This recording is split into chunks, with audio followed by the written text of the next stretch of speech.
Jika uang yang digunakan adalah uang proyek printing money, maka orang tersebut harus hati-hati, bisa dihukum mati menyalahgunakannya. Demikian dialog saya berlanjut dengan pemimpin China Chemical tersebut. Uang proyek kalau hasil printing money, maka kalau dikorupsi hukumannya bukan hanya hukuman mati, tapi keluarga pelaku bisa masuk 2 tahun kamp konsentrasi. Karena uang hasil printing money itu berbasis proyek, kalau dikorupsi bisa membuat kolaps sistem ekonominya. Itulah kunci sukses menjalankan New Economic Model. Tidak boleh ada kebocoran sedikit pun, itu intinya. Karena itu, kalau kalian melihat kami menghukum mati koruptor, itu yang pasti uang hasil printing money yang dikorup olehnya. Efeknya memang di awal-awal banyak koruptor yang melakukan korupsi dan dieksekusi dengan tegas oleh negara. Namun di tahun ke-30 atau 30 tahun kemudian, seperti sekarang sudah jauh berkurang. Paling 1 atau tidak lebih 5 lah yang dieksekusi, alias semua orang sekarang sudah mengerti bagaimana melakukan dan menjalankan printing money berbasis project. Itulah masalah terberat dalam menggunakan strategi printing money. Ketatnya pengawasan dan tidak ada ampun, no mercy. Cerita singkat ini membuat saya tertegun. Jadi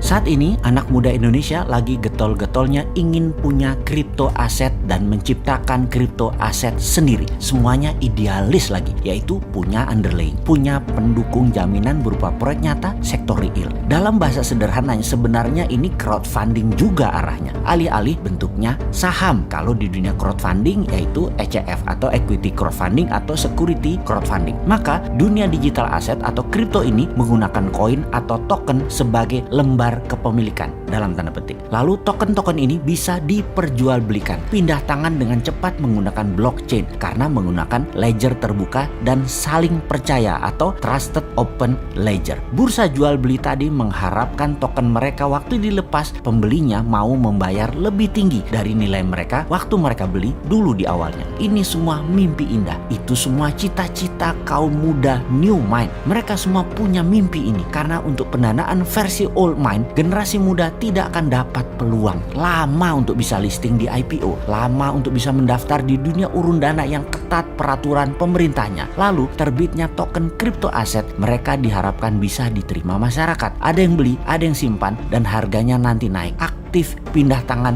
jual belinya. Sayangnya saat ini setiap hari ada ratusan token bermunculan di dunia ini, dan mana yang baik, mana yang amanah, mana yang benar, mana yang punya value, yang hanya hitungan jari di dunia ini mungkin tidak lebih 200-an deh token yang bagus. Sisanya sangat volatile, turun naiknya ekstrim, tersering boncos, nol. Dan itu ada berapa? Ada ratusan ribu token di dunia ini, mungkin jutaan. Apakah ini semua nanti akan kalah, hilang, atau tidak jalan? Jawabannya, inilah bisnis masa depan, future in the making, masa depan yang lagi dibentuk. Kalau sahabat lihat peluangnya akan naiknya minyak mentah kelakuan globalis yang dengan naiknya tersebut mereka akan untung besar, dan untuk naik itu yang dibutuhkan adalah demand. Maka demand, kebutuhan minyak terjadi tertinggi di mana? Di masa perang. Karena itu bedil mulai meletus lagi di Timur Tengah, dan ini ulah globalis di belakang Biden, di belakang Partai Demokrat. Peluangnya, saya baru saja invest kecil di Petrocurrency, sebuah kripto aset dari anak muda Timur Tengah. Mereka memiliki sumur minyak yang dijadikan underlying kripto mereka. Pinter ini anak. Pemilik sumur minyak itu aslinya bukan mereka. Mereka melobi pemiliknya untuk menjadikan cadangan minyak di sumur tadi menjadi jaminan kripto, Petrocurrency. Jadi kebayangkan bagaimana main di dunia kripto, ada sektor realnya, lalu tidak perlu ke lembaga sekuritas saham atau masuk bursa konvensional. Langsung aja token offering atau menawarkan token yang diterbitkan terbatas